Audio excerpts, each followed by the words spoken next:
Au moment où je vous parle, j'aurais dû être au Vietnam. Vous savez pourquoi j'y suis pas? Parce que je suis hémétophobe et que ça me gâche clairement des moments de vie. Du coup, j'ai défait ma trousse de skincare parce que j'avais clairement préparé toutes mes valises, mais ça sert à rien, je peux tout défaire. Ceux qui ne le savent pas, l'hémétophobie, c'est la peur de vomir et du vomi en général. Ça faisait plusieurs semaines que mon voyage au Vietnam avec une marque était programmé.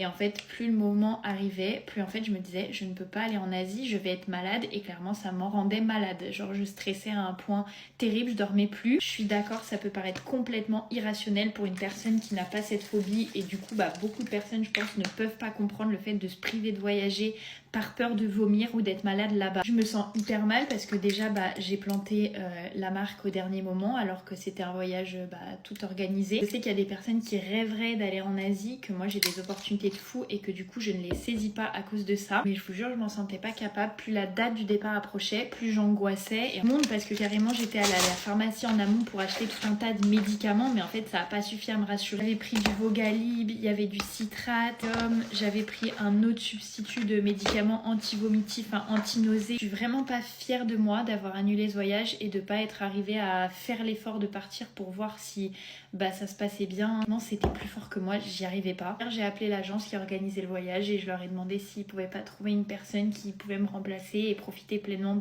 à 200% du voyage au Vietnam parce que moi je m'en sentais pas capable. Vraiment sincèrement désolée pour la marque, pour l'agence, pour toutes les personnes avec qui j'étais censée partir et pour qui j'étais censée partir là-bas. J'ai déjà vu plusieurs psys par rapport à ça quand j'étais plus jeune, ça n'a jamais fonctionné. Là du coup j'ai pris la décision d'aller voir un hypnotiseur dans le but que ça m'aide à passer au-dessus de cette phobie parce que c'est pas possible que ça m'empêche de vivre des moments comme ça. Des personnes qui écoutent cette vidéo qui sont hémétophobes et qui ont des tips pour aider à passer au-dessus, n'hésitez pas à me dire comment vous avez fait, vous donner vos petites astuces. Moi en tout cas je vous fais de gros bisous, je vous souhaite une belle journée et je vais continuer de vous poster mes petites vidéos à Lyon vu que je suis restée là.